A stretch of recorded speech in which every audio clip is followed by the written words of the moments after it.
Bismillahirrahmanirrahim. Assalamualaikum warahmatullahi wabarakatuh. Melanjutkan pembahasan tentang kisah para nabi. Sekarang kita akan membahas tentang kisah dari Nabi Lut alaihi salam. Di antara peristiwa besar yang terjadi di masa Ibrahim alaihi salam adalah kisah kaum Lut serta azab yang menimpa mereka semua. Lut adalah putra Haran bin Tarih, yaitu Azar, sebagaimana yang telah dikemukakan bahwasanya Lut adalah putra dari saudara Ibrahim al-Khalil. Sebab Ibrahim, Haran, dan Nahur adalah 3 bersaudara. Sebagaimana yang telah kami kemukakan, dikatakan bahwasanya Haran adalah orang yang merintis berdirinya kota Huran. Namun pendapat ini dhaif karena bertentangan dengan apa yang ada pada ahlul kitab. Wallahu a'lam. Lut menikah dengan seorang wanita yang berasal dari daerah pamannya Ibrahim alaihissalam atas dasar perintah serta izin darinya. Selanjutnya Lut menetap di kota Sodom di daerah Ghurzagar ya. Jadi kotanya ini namanya kota Ghurzagar. Kota Sodom adalah ibu kota wilayah itu. Ada beberapa daerah dan perkampungan yang bergabung dengan kota Sodom. Kota Sodom dihuni oleh orang kafir, fajir, buruk perangainya, dan memiliki sejarah yang kelam. Mereka senantiasa merampok, melakukan kemungkinan di tempat perkumpulan mereka, dan tidak mau mencegah kemungkaran yang mereka lakukan. Sungguh amat buruk apa yang mereka lakukan. Mereka melakukan sebuah dosa yang belum pernah dilakukan oleh seorang pun dari Bani Adam, yaitu homoseksual. Seorang laki-laki menggauli laki-laki dan tidak mau menikah dengan perempuan. Maka Lut menyeru mereka untuk menyembah Allah dan tidak menyekutukannya. Lut melarang mereka untuk tidak melakukan perbuatan yang haram, keji, dan mungkar serta perbuatan-perbuatan yang menjijikkan. Namun mereka tetap dalam kesesatan dan melampaui batas. Mereka tetap berada dalam kefajiran dan kekafiran. Maka Allah Ta'ala menimpakan azab kepada mereka yang tidak dapat dielakkan lagi dan tidak pernah mereka duga sebelumnya. Allah Ta'ala menjadikan mereka sebagai contoh bagi alam semesta dan ibrah bagi seluruh manusia. Allah Ta'ala menyebutkan kisah mereka dalam beberapa tempat dalam Al-Quran. Salah satunya dalam firman Allah dalam Quran surat Al-A'raf ayat 80-84, As-Saffat ayat 133-138, Az-Zariyat ayat 31-37. Kisah-kisah yang tertera dalam surat di atas bisa disampaikan atau bisa ditemui dalam berbagai banyak kitab tafsir. Salah satunya adalah tafsir Ibnu Katsir. Allah Ta'ala telah menyebutkan kisah Nabi Lut dan kaumnya dalam surat yang lain. Telah kami sebutkan sebelumnya kisah Nabi Lut bersamaan kisah Nabi Nuh, kaum Ad, dan kaum Samud. Dan sekarang akan kami sampaikan kondisi kaum Lut dan apa yang menimpa mereka. Ketika Lut alaihissalam menyuruh kaumnya untuk menyembah Allah, tiada sekutu baginya, juga melarang mereka untuk tidak melakukan perbuatan keji, sebagaimana yang telah disebutkan, mereka melakukan homoseksual. Namun tidak seseorang pun dari mereka yang mau menerima dakwah tersebut dan enggan untuk beriman kepadanya. Bahkan mereka tidak mau berhenti dari perbuatan yang terlarang itu. Mereka tidak mau berhenti dari penyimpangan dan kesesatan mereka. Bahkan mereka bermaksud mengusir Rasul mereka dari tengah-tengah mereka. Hasilnya jawaban yang mereka berikan, karena mereka adalah orang yang tidak berakal, sebagaimana firman Allah Ta'ala, maka tidak lain jawaban kaumnya melainkan mengatakan, usirlah Lut beserta keluarganya dari negerimu, karena sesungguhnya mereka itu orang yang mendakwahkan dirinya bersih. Quran surat An-Naml ayat 56. Mereka menempatkan sesuatu yang paling terpuji pada posisi yang tercela dan dijadikan alasan untuk mengusir Lut dan orang-orang yang bersamanya. Mereka mengatakan hal tersebut karena terdorong oleh sifat pembangkang dan ingkar mereka. Maka Allah Ta'ala membersihkan Lut dan keluarganya kecuali istrinya, dan Allah Ta'ala mengeluarkan Lut dan keluarganya dari negeri itu dengan cara yang baik dan meninggalkan kaumnya dari tempat mereka selama-lamanya. Namun setelah itu Allah menjadikan tempat tersebut sebagai lautan yang bergelombang dan menjijikkan. Pada hakikatnya lautan tersebut adalah api yang menyala-nyala, panas yang menyengat, serta air yang asin lagi pahit. Jawaban mereka tersebut muncul tidak lain karena Lut melarang mereka untuk tidak melakukan musibah besar dan kekejian yang sangat besar yang belum pernah dilakukan sebelumnya oleh penduduk bumi. Oleh karenanya mereka dijadikan permisalan dalam masalah ini dan pelajaran bagi orang yang melakukan perbuatan itu. Di sisi lain mereka juga merampok, mengkhianati teman, melakukan kemungkaran-kemungkaran di tempat perkumpulan mereka, baik dalam ucapan maupun perbuatan. Bahkan dikatakan kepada mereka, bahwa mereka saling mengeluarkan bunyi kentut di majelis-majelis mereka tanpa merasa malu kepada orang yang hadir di majelis tersebut. Bahkan terkadang sebagian dari mereka melakukan perbuatan yang sangat tercela di tempat pesta tanpa ada yang melarangnya. Mereka tidak mau mendengarkan nasihat dari orang yang memberikan nasihat. Dalam hal ini mereka ibarat binatang ternak, bahkan lebih sesat lagi. Mereka enggan meninggalkan apa yang saat ini mereka kerjakan, tidak mau menyesali perbuatan yang telah mereka lakukan di masa lalu, dan tidak sudi merubah keinginan mereka di masa yang akan datang. Oleh karena itu Allah Ta'ala menimpakan azab yang buruk kepada mereka. Mereka meminta kepada Lut untuk ditimpakan azab yang pedih yang telah dijanjikan oleh Lut. Saat itulah Lut berdoa kepada Allah untuk ditimpakan azab kepada mereka. Ia memohon kepada Rabb semesta alam dan ilah bagi para rasul untuk dimenangkan di atas kaumnya yang membuat kerusakan. Maka muncullah ghairah Allah karena ghairah Lut, dan Allah murka karena kemurkaan Lut. Dia mengabulkan doanya. Kemudian Allah mengutus para rasulnya yang mulia, yaitu para malaikat yang perkasa. Mereka melewati Ibrahim dan memberikan kabar gembira kepadanya akan kelahiran seorang anak laki-laki yang alim. Para malaikat tersebut mengabarkan kepada Ibrahim maksud dari kedatangan mereka, yaitu untuk menimpakan azab bagi kaum Lut. Allah Ta'ala berfirman yang artinya, Ibrahim bertanya, apakah urusanmu hai para utusan?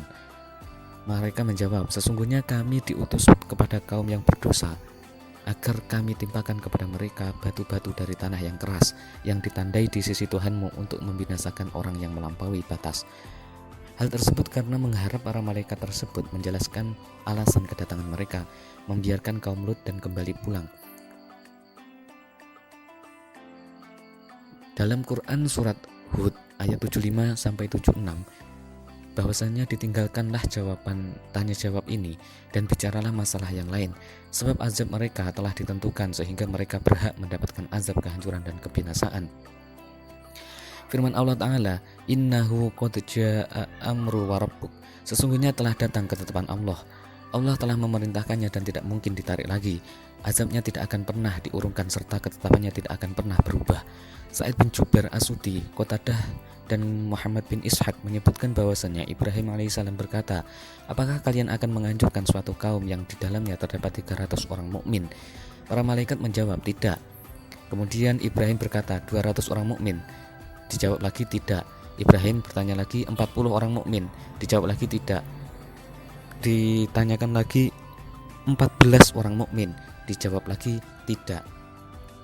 Ibrahim Ishaq berkata, hingga pada akhirnya Ibrahim bertanya, bagaimana pendapat kalian jika suatu kampung tersebut terdapat 1 orang mukmin saja?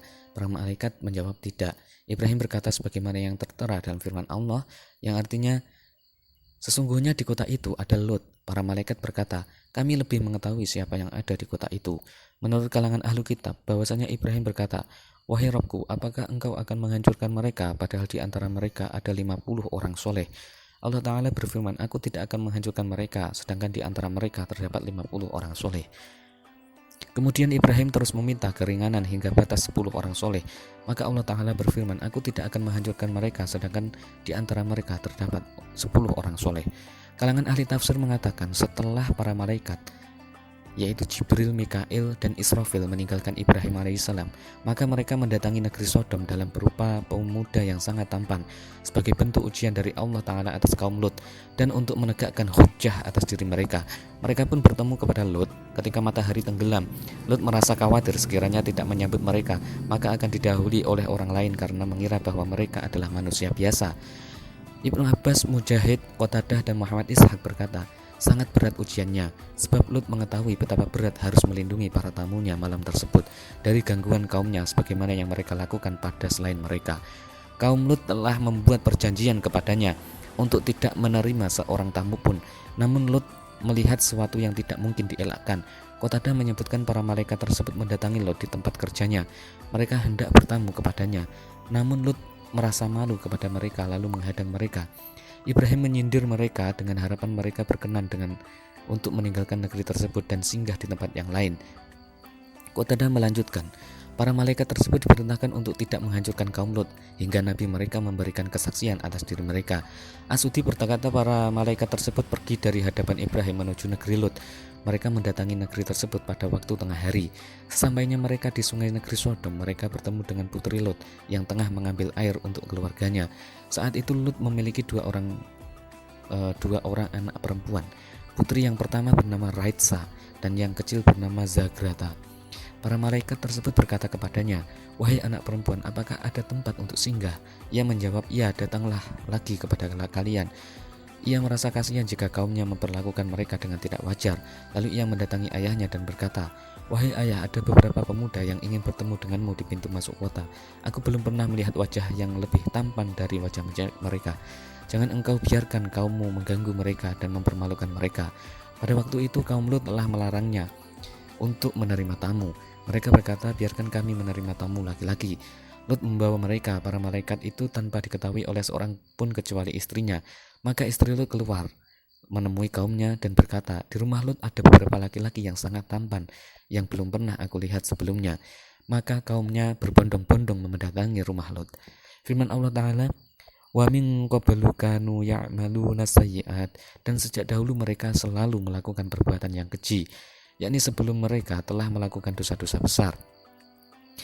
Lut alaihissalam membimbing mereka untuk mendatangi istri-istri mereka yang secara syariat merupakan putri-putri Lut. Sebab kedudukan seorang nabi bagi kaumnya ibarat ayah bagi anak-anaknya. Sebagaimana yang tertera dalam sebuah hadis, Allah Ta'ala juga berfirman yang artinya, nabi itu hendaknya lebih utama bagi orang mukmin dari diri mereka sendiri, dan istri-istrinya adalah ibu bagi mereka. Sebagian kalangan sahabat dan ulama salaf mengatakan sedangkan seorang nabi adalah ayah bagi mereka. Pendapat inilah yang ditetapkan oleh Mujahid, Sa'id bin Jubair, Arabi bin Anas, Qatadah, As-Suddi, dan Muhammad bin Ishaq, bahwasanya pendapat inilah yang paling benar. Sedangkan pendapat yang lain diambil dari kalangan ahlu kitab adalah salah. Mereka telah berbuat salah dalam memahami Nash, bahwa jumlah malaikat yang bertamu yang bertamu di rumah Nabi Lot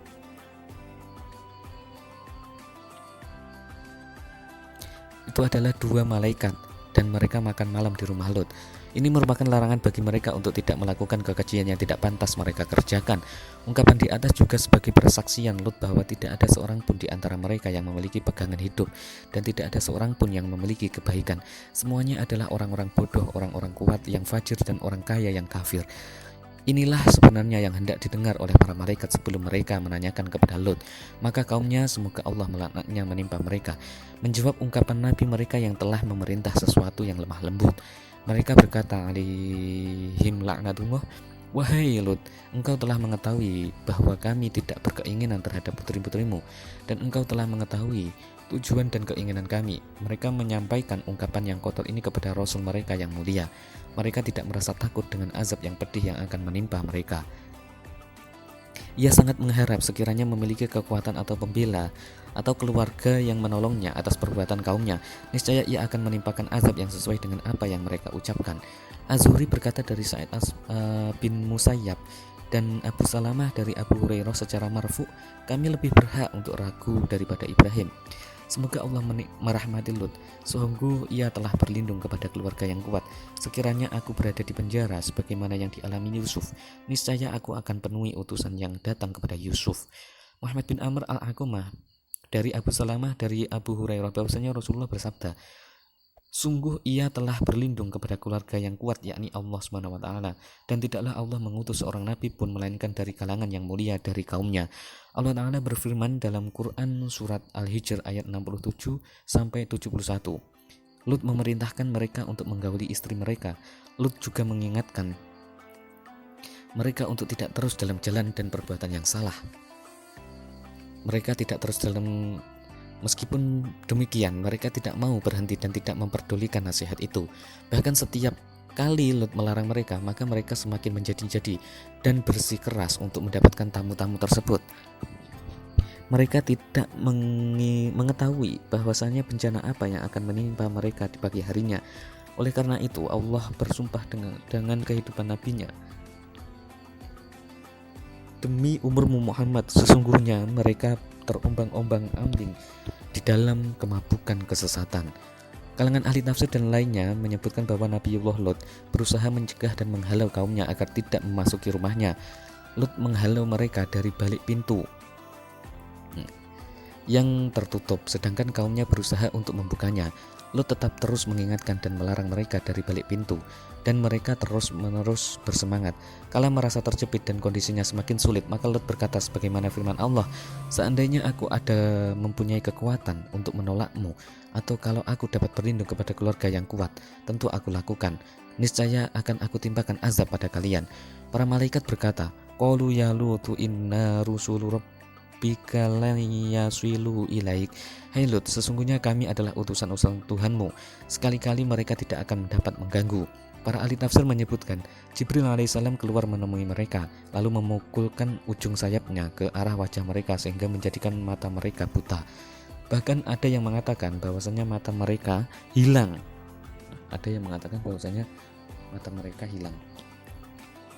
Sama sekali dan tidak terasa sedikit pun, baik tempat mata, biji mata ataupun bekasnya. Kemudian mereka kembali ke rumah mereka dengan meraba-raba menyusuri tembok seraya mengancam Lot alaihissalam.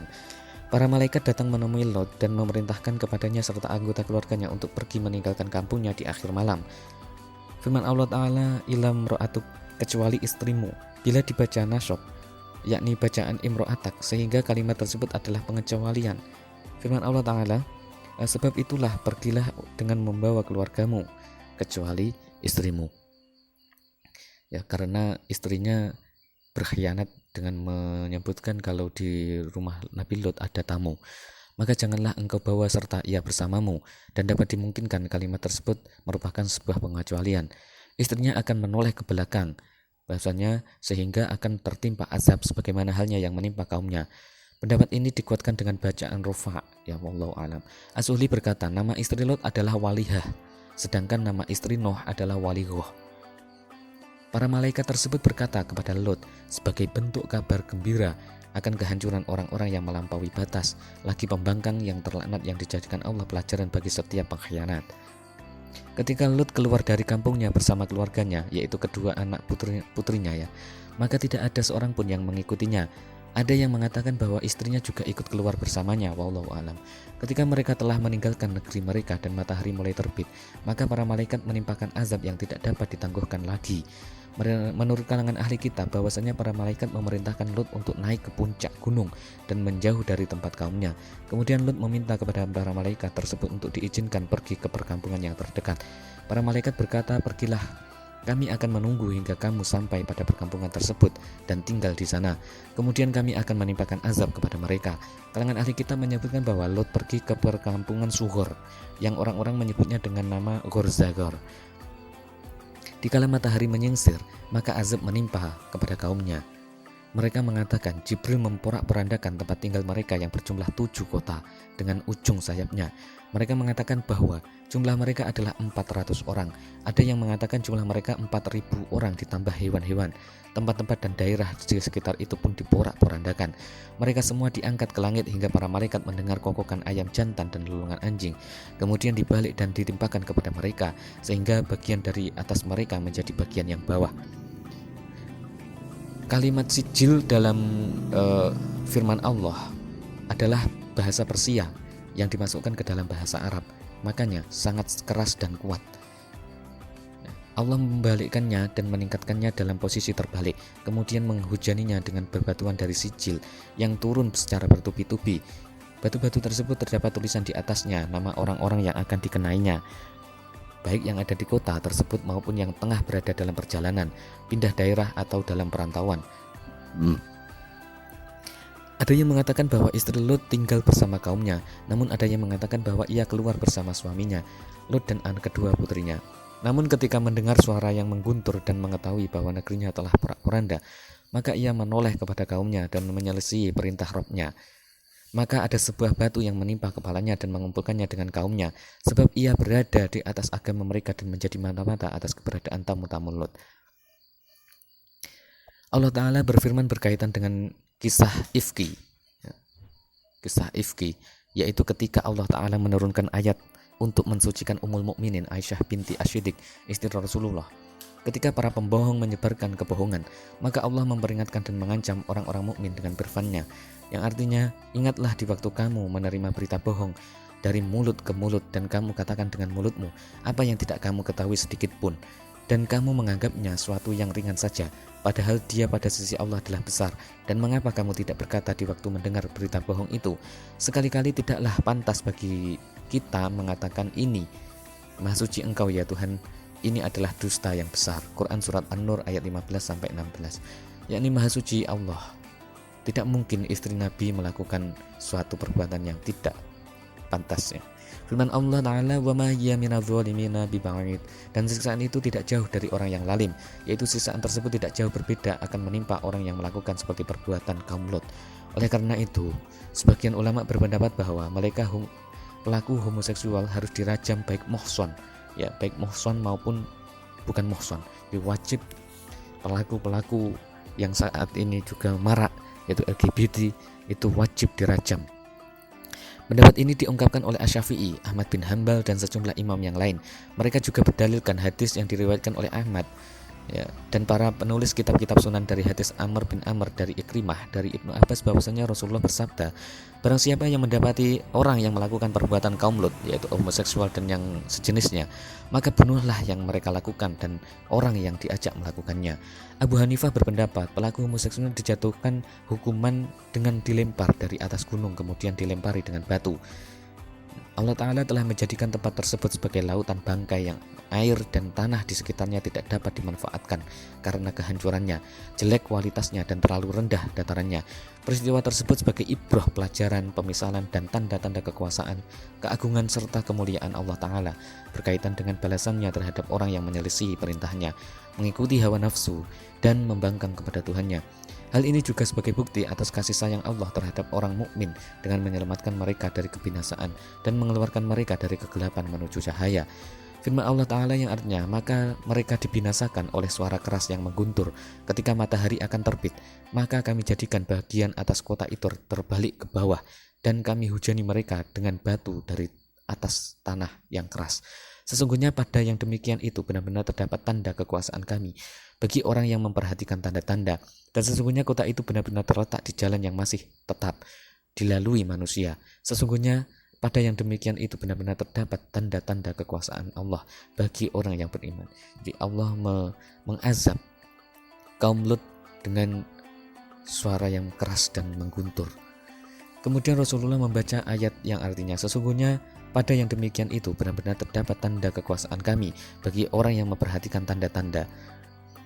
Firman Allah Ta'ala yang artinya, dan sesungguhnya kota itu benar-benar terletak di jalan yang masih tetap dilalui oleh manusia, yaitu jalan yang luas yang masih dipergunakan hingga sekarang. Allah Ta'ala berfirman yang artinya, dan sesungguhnya kami tinggalkan daripadanya suatu tanda yang nyata bagi orang yang berakal. Kami tinggalkan kota tersebut sebagai ibrah serta pelajaran bagi orang yang takut kepada azab akhirat, takut kepada Allah meskipun ia tidak melihatnya, dan takut akan menghadap Rabb-Nya serta menahan hawa nafsunya, sehingga ia akan menjauhi larangan-larangan Allah dan meninggalkan perbuatan maksiat kepadanya. Juga takut melakukan perbuatan seperti yang dilakukan oleh kaum Lut, karena barang siapa yang menyerupai suatu kaum, maka ia termasuk golongan mereka, meskipun tidak menyerupai dalam segala hal. Sebagaimana yang diungkapkan oleh sebagian orang, meskipun kalian tidak sama persis dengan kaum Lut, namun apa yang menimpa kaum Lut tidaklah jauh berbeda akan menimpa kalian. Seseorang yang berakal, cerdas, paham, takut kepada Rabb-Nya, melaksanakan segala perintah Allah, maka ia akan mematuhi apa yang diperintahkan oleh Rasulullah untuk menggauli istri-istrinya yang halal dan budak-budaknya yang cantik. Ia akan senantiasa tidak akan mengikuti langkah-langkah setan, karena bila ia mengikutinya, maka ia akan mendapatkan ancaman dari Allah dan akan digolongkan dalam firman Allah Ta'ala yang artinya, dan siksaan itu tidak jauh dari orang yang lalim. Demikianlah kisah perjalanan dari kisah Nabi Lut alaihissalam beserta kaumnya yang ditimpakan azab yang sangat pedih. Semoga kisah ini bisa memberikan ibrah kepada kita semua. Amin ya rabbal alamin. Demikian dari saya. Assalamualaikum warahmatullahi wabarakatuh.